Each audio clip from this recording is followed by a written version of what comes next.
Apabila di tengah-tengahmu muncul seorang nabi atau seorang pemimpi, dan ia memberitahukan kepadamu suatu tanda atau mujizat, dan apabila tanda atau mujizat yang dikatakannya kepadamu itu terjadi, dan ia membujuk, mari kita mengikuti Allah lain yang tidak kau kenal, dan mari kita berbakti kepadanya. Maka janganlah engkau mendengarkan perkataan nabi atau pemimpi itu. Sebab Tuhan Allahmu mencoba kamu untuk mengetahui apakah kamu sungguh-sungguh mengasihi Tuhan Allahmu dengan segenap hatimu dan dengan segenap jiwamu. Tuhan Allahmu harus kamu ikuti. Kamu harus takut akan Dia. Kamu harus berpegang pada perintahnya. Suaranya harus kamu dengarkan.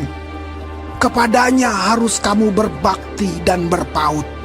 Nabi atau pemimpi itu haruslah dihukum mati, karena ia telah mengajak murtad terhadap Tuhan Allahmu, yang telah membawa kamu keluar dari tanah Mesir, dan yang menebus engkau dari rumah perbudakan, dengan maksud untuk menyesatkan engkau dari jalan yang diperintahkan Tuhan Allahmu kepadamu untuk dijalani.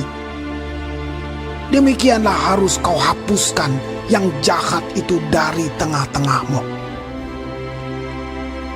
Apabila saudaramu laki-laki, anak ibumu, atau anakmu laki-laki, atau anakmu perempuan, atau istrimu sendiri, atau sahabat karibmu membujuk engkau diam-diam, katanya, mari kita berbakti kepada Allah lain yang tidak dikenal olehmu ataupun oleh nenek moyangmu, salah satu Allah bangsa-bangsa sekelilingmu, baik yang dekat kepadamu maupun yang jauh daripadamu, dari ujung bumi ke ujung bumi. Maka janganlah engkau mengalah kepadanya, dan janganlah mendengarkan dia. Janganlah engkau merasa sayang kepadanya. Janganlah mengasihani dia, dan janganlah menutupi salahnya.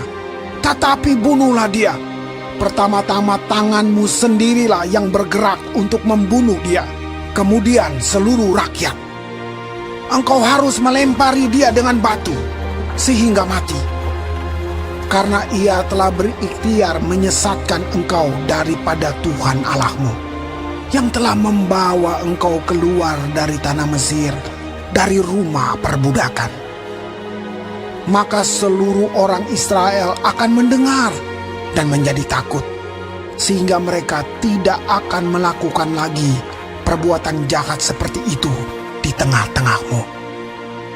Apabila di salah satu kota yang diberikan Tuhan Allahmu kepadamu untuk diam di sana, kau dengar orang berkata, ada orang-orang dursila tampil dari tengah-tengahmu, yang telah menyesatkan penduduk kota mereka dengan berkata, mari kita berbakti kepada Allah lain yang tidak kamu kenal. Maka haruslah engkau memeriksa, menyelidiki, dan menanyakan baik-baik. Jikalau ternyata benar dan sudah pasti bahwa kekejian itu dilakukan di tengah-tengahmu, maka bunuhlah dengan mata pedang penduduk kota itu, dan tumpaslah dengan mata pedang kota itu serta segala isinya dan hewannya. Seluruh jarahan harus kau kumpulkan di tengah-tengah lapangan, dan harus kau bakar habis kota dengan seluruh jarahan itu sebagai korban bakaran yang lengkap bagi Tuhan Allahmu. Semuanya itu akan tetap menjadi timbunan puing untuk selamanya dan tidak akan dibangun kembali.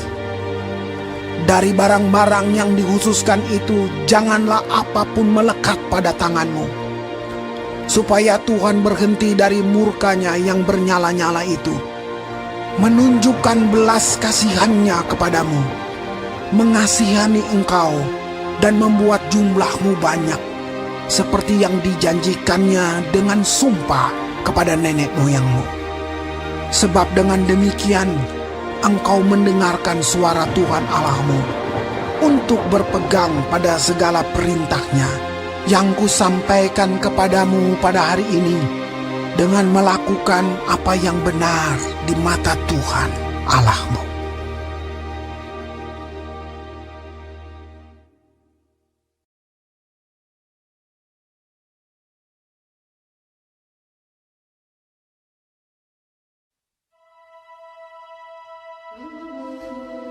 Kamulah anak-anak Tuhan Allahmu.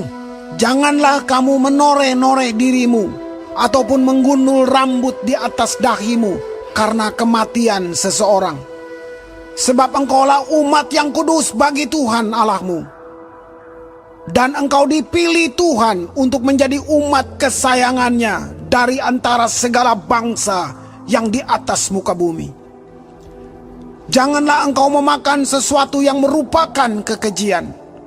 Inilah binatang-binatang berkaki 4 yang boleh kamu makan: lembu, domba dan kambing, rusa, kijang, rusa dandi, kambing hutan, kijang gunung, lembu hutan, dan domba hutan. Setiap binatang berkaki 4 yang berkuku belah, yaitu yang kukunya bersela panjang, menjadi 2, dan yang memamah biak di antara binatang-binatang berkaki 4, itu boleh kamu makan. Tetapi inilah yang tidak boleh kamu makan dari antara yang memamah biak atau dari antara yang berbelah dan bersela kukunya: unta, kelinci hutan, dan marmot, karena semuanya itu memang memamah biak tetapi tidak berkuku belah. Haram semuanya itu bagimu. Juga babi hutan, karena memang berkuku belah tetapi tidak memamah biak. Haram itu bagimu. Daging binatang-binatang itu janganlah kamu makan, dan janganlah kamu terkena bangkainya. Inilah yang boleh kamu makan dari segala yang hidup di dalam air. Segala yang bersirip dan yang bersisik boleh kamu makan. Tetapi segala yang tidak bersirip atau bersisik janganlah kamu makan. Haram semuanya itu bagimu. Setiap burung yang tidak haram boleh kamu makan. Tetapi yang berikut janganlah kamu makan: burung rajawali, ering janggut, dan elang laut, elang merah, elang hitam, dan burung dendang menurut jenisnya. Setiap burung gagak menurut jenisnya, burung unta, burung hantu, camar, dan elang sikap menurut jenisnya. Burung pungguk, burung hantu besar, burung hantu putih, burung undan, burung ering, dan burung dendang air, burung ranggung, dan bangau menurut jenisnya, meragai dan kelelawar, juga segala binatang mengeriap yang bersayap, itu pun haram bagimu. Jangan dimakan. Segala burung yang tidak haram boleh kamu makan. Janganlah kamu memakan bangkai apapun, tetapi boleh kau berikan kepada pendatang yang di dalam tempatmu untuk dimakan. Atau boleh kau jual kepada orang asing, sebab engkaulah umat yang kudus bagi Tuhan Allahmu. Janganlah kau masak anak kambing dalam air susu induknya. Haruslah engkau benar-benar mempersembahkan 1/10 dari seluruh hasil benih yang tumbuh di ladangmu tahun demi tahun, di hadapan Tuhan Allahmu, di tempat yang akan dipilihnya untuk membuat namanya diam di sana. Haruslah engkau memakan persembahan persepuluhan dari gandummu, dari anggurmu dan minyakmu, ataupun dari anak-anak sulung lembu sapimu dan kambing dombamu, supaya engkau belajar untuk selalu takut akan Tuhan Allahmu. Apabila dalam hal engkau diberkati Tuhan Allahmu, jalan itu terlalu jauh bagimu, sehingga engkau tidak dapat mengangkutnya, karena tempat yang akan dipilih Tuhan untuk menegakkan namanya di sana terlalu jauh dari tempatmu. maka haruslah engkau menguangkannya dan membawa uang itu dalam bungkusan dan pergi ke tempat yang akan dipilih Tuhan Allahmu.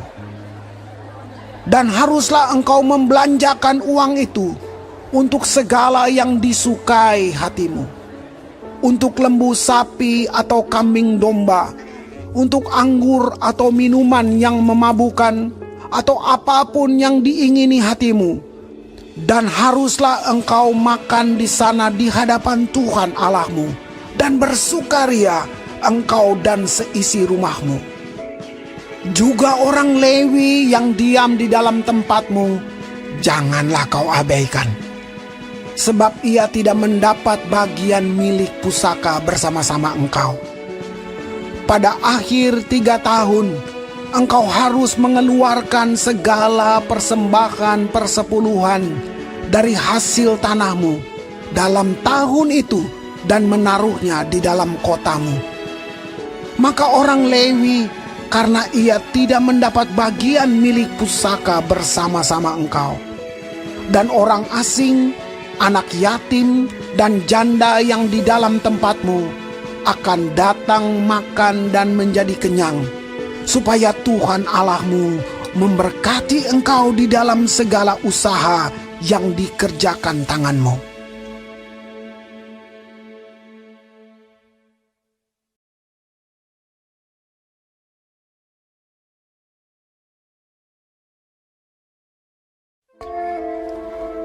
Pada akhir 7 tahun, engkau harus mengadakan penghapusan hutang. Inilah cara penghapusan itu. Setiap orang yang berpiutang harus menghapuskan apa yang dipinjamkannya kepada sesamanya. Janganlah ia menagih dari sesamanya atau saudaranya, karena telah dimaklumkan penghapusan hutang demi Tuhan. Dari seorang asing boleh kau tagih, tetapi piutangmu kepada saudaramu haruslah kau hapuskan. Maka tidak akan ada orang miskin di antaramu, sebab sungguh Tuhan akan memberkati engkau di negeri yang diberikan Tuhan Allahmu kepadamu untuk menjadi milik pusaka. Asal saja engkau mendengarkan baik-baik suara Tuhan Allahmu dan melakukan dengan setia segenap perintah yang kusampaikan kepadamu pada hari ini. Apabila Tuhan Allahmu memberkati engkau seperti yang dijanjikannya kepadamu, maka engkau akan memberi pinjaman kepada banyak bangsa, tetapi engkau sendiri tidak akan meminta pinjaman. Engkau akan menguasai banyak bangsa, tetapi mereka tidak akan menguasai engkau. Jika sekiranya ada di antaramu seorang miskin, salah seorang saudaramu di dalam salah satu tempatmu, di negeri yang diberikan kepadamu oleh Tuhan Allahmu, maka janganlah engkau menegarkan hati ataupun menggenggam tangan terhadap saudaramu yang miskin itu. Tetapi engkau harus membuka tangan lebar-lebar baginya dan memberi pinjaman kepadanya dengan limpahnya, cukup untuk keperluannya seberapa ia perlukan. Hati-hatilah supaya jangan timbul di dalam hatimu pikiran dursila. Demikian, sudah dekat tahun ke-7, tahun penghapusan hutang, dan engkau menjadi kesal terhadap saudaramu yang miskin itu, dan engkau tidak memberikan apa-apa kepadanya, maka ia berseru kepada Tuhan tentang engkau, dan hal itu menjadi dosa bagimu.